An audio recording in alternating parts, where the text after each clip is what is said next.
జగన్ జైల్లో ఉన్నప్పుడు తన పార్టీని నడిపిన విధానం, రాష్ట్ర విభజన సమయంలో జగన్ పాత్ర ఏంటనేది ఇప్పుడు చూద్దాం. జగన్ జైల్లో ఉన్న సమయంలో రాజకీయ మేధావులు రచించిన అనేక పుస్తకాలను జైల్లో చదివారట. మహాభారతం వంటి ఇతిహాసాలను చదివారు. ఆయన జైల్లో ఉన్న సమయంలో తన పార్టీ ఎలా నడుస్తుందో అని తెలుసుకునేవారు. జగన్ను మొత్తం 16 నెలల పాటు జైల్లో ఉంచారు. జైల్లో ఉన్న సమయంలోనే సమైక్యాంధ్ర తెలంగాణ ఉద్యమం తారాస్థాయికి చేరింది.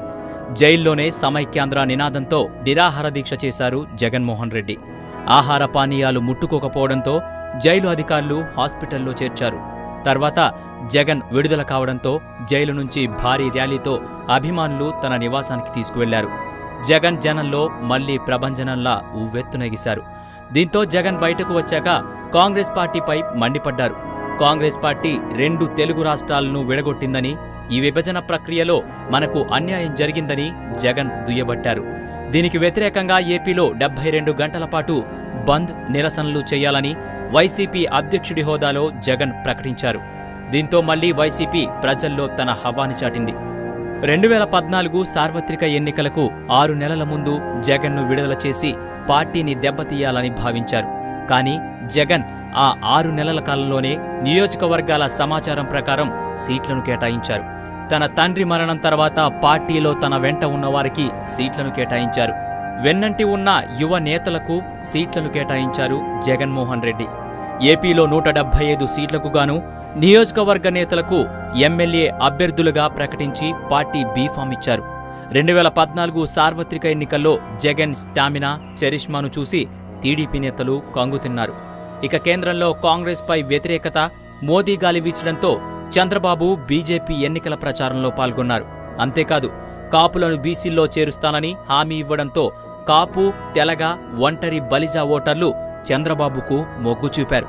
ఇక పవన్ కళ్యాణ్ కూడా రాజకీయ అరంగేట్రం చేసి టీడీపీకి, మోదీకి మద్దతు ఇవ్వడం జరిగింది. విభజనలో నిధులు లేక అమరావతిని నిర్మించాలంటే అనుభవం ఉన్న నాయకుడికి ఓటు వేయాలని జనం భావించి చంద్రబాబు వైపు మొగ్గు చూపారు. పుట్టిన పిల్లవాడి మొదలుకొని చివరికి కాటికి పోయే ముసలివాడి వరకు తీర్చలేని హామీలతో టీడీపీ మేనిఫెస్టో ప్రకటించింది. ఇవన్నీ జగన్కు ఎన్నికల ఫలితాలలో వ్యతిరేకత కలిగించి చంద్రబాబు సీఎం అయ్యారు.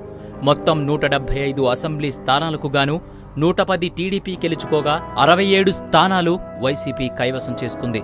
కేవలం 5 లక్షల ఓట్ల తేడాతో వైసీపీ విజయాన్ని దూరం చేసుకుంది. జగన్ జైలులో అనేక ఇతిహాసాలు, రాజనీతి పుస్తకాలు చదివేవారు. సమైక్యాంధ్ర కోసం జగన్ జైల్లో నిరాహార దీక్ష చేపట్టారు. జగన్ను 16 నెలలు జైల్లో ఉంచినా జైలు నుంచి విడుదలైన సమయంలో వేలాది మంది కార్యకర్తలు జగన్ను ర్యాలీగా ఇంటికి తీసుకువెళ్లారు. 2014 ఎన్నికలకు 6 నెలల ముందు విడుదలైన పార్టీకి క్రియాశీలకంగా ఒక తాటిపై తీసుకువచ్చి ఎన్నికలకు వెళ్లారు. మోదీ, పవన్ గాలి వీచిన 2014 సార్వత్రిక ఎన్నికల్లో 67 స్థానాలు వైసీపీ గెలుచుకుంది. ఆంధ్రప్రదేశ్లో టీడీపీ సర్కార్ ఏర్పడిన తర్వాత జరిగిన పరిణామాలు, జగన్ని నిలువరించడానికి టీడీపీ ప్రభుత్వం చేసిన కుట్రలను జగన్ ఏ విధంగా తిప్పికొట్టారో ఇప్పుడు తెలుసుకుందాం. ఆంధ్రప్రదేశ్లో టీడీపీ ప్రభుత్వం ఏర్పడిన తర్వాత చంద్రబాబు సర్కార్ వైఫల్యాలను ఏపీ ప్రతిపక్ష నేత వైఎస్ జగన్మోహన్ రెడ్డి ప్రజల్లో ఎండగట్టారు. టీడీపీ ప్రభుత్వం ఎన్నికల్లో ఇచ్చిన ఏ ఒక్క హామీ నెరవేర్చకపోవడంతో ప్రజల్లోకి వెళ్లి ప్రభుత్వాన్ని జగన్ ప్రశ్నించారు. ప్రజాక్షేమంలో వైసీపీ పోరుబాట చేపట్టింది. ఎన్నికల్లో హామీలు ఇచ్చి వాటిని తీర్చడంలో బాబు సర్కార్ విఫలం చెందిందని జగన్ టీడీపీ సర్కార్ను ప్రశ్నించారు. హుద్హుద్ తుఫాను వల్ల ఏపీకి చాలా నష్టం జరిగిందని, కానీ చంద్రబాబు సర్కార్ కేంద్రం నుంచి నిధులు తీసుకురావడంలో విఫలమైందని జగన్ దుయ్యబట్టారు. రాష్ట్రంలో అప్పుల్లో కూరుకుపోయిన రైతులు ఆత్మహత్యలు చేసుకుంటుంటే చంద్రబాబు సర్కార్ రైతులను పట్టించుకోవడం లేదని మండిపడి రైతుల పక్షాన నిలబడ్డారు జగన్మోహన్ రెడ్డి. చంద్రబాబు 2014 సార్వత్రిక ఎన్నికల్లో అనేక హామీలు ఇచ్చారు. అందులో ముఖ్యంగా రైతులకు ఇచ్చిన రుణమాఫీ అమలు చేయలేదని, డ్వాక్రా మహిళల రుణాలు రద్దు చేయలేదని జగన్ ప్రత్యక్ష పోరాటం చేశారు.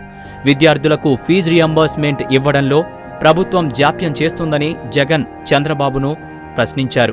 సీఎంగా బాధ్యతలు చేపట్టాక పింఛన్ల తొలగింపు, రేషన్ కార్డులను తొలగించడంపై సర్కార్పై పోరుబాట పట్టారు జగన్. టీడీపీ ఇచ్చిన హామీలు నెరవేర్చడంలో వెనుకడుగు వేయడంతో రాష్ట్ర వ్యాప్తంగా 3 నెలల పాటు ఆందోళనలు చేపట్టి కలెక్టరేట్ల ముందు ఆందోళన చేపట్టింది వైసీపీ.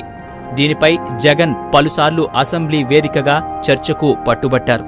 ప్రభుత్వం పోలవరం ప్రాజెక్టును ఆలస్యం చేస్తుందని, ప్రాజెక్టు నిర్మాణంలో అవకతవకలు జరుగుతున్నాయని జగన్ ప్రశ్నించారు. విభజన చట్టం ప్రకారం పోలవరాన్ని కేంద్రం నిర్మించాలని, కానీ కేంద్రాన్ని రాష్ట్ర ప్రభుత్వం నిలదీయటం లేదని జగన్ నిలదీశారు. జగన్ ప్రజల పక్షాన నిలబడి చంద్రబాబు సర్కార్కు వ్యతిరేకంగా పోరుబాట పట్టారు. దీంతో సర్కారుకు గుబులు పుట్టింది.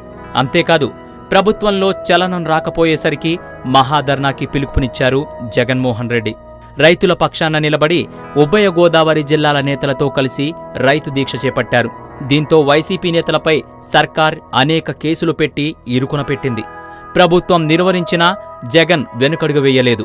ఇక టీడీపీ సర్కార్ అమరావతి ప్రాంతంలో వేల ఎకరాల భూమిని రాజధాని నిర్మాణం కోసం రైతుల నుంచి తీసుకుంది.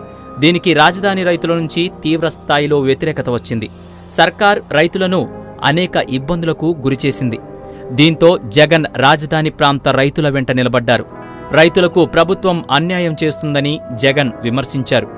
జగన్ ప్రతిపక్ష నేతగా ఎదుగుదలను నిలువరించడానికి టీడీపీ సర్కార్ 21 మంది వైసీపీ ఎమ్మెల్యేలను ఆపరేషన్ ఆకర్ష ద్వారా ప్రలోభపరిచి టీడీపీలోకి ఫిరాయించేలా చేసింది. మంత్రి పదవులు, పలు కాంట్రాక్టులు, కేసుల నుంచి తొలగిస్తామని హామీలు ఇవ్వడంతో వైసీపీ నుంచి టీడీపీకి ఫిరాయించారని వారిపై చాలా వార్తలు, షికార్లు కూడా చేశాయి. దీంతో జగన్ పార్టీని ఇరుకున పెట్టాలని భావించింది చంద్రబాబు సర్కార్. కానీ జగన్ అన్ని ఆటుపోట్లకు రాటుదేలిన నాయకుడిగా నిలబడ్డాడు.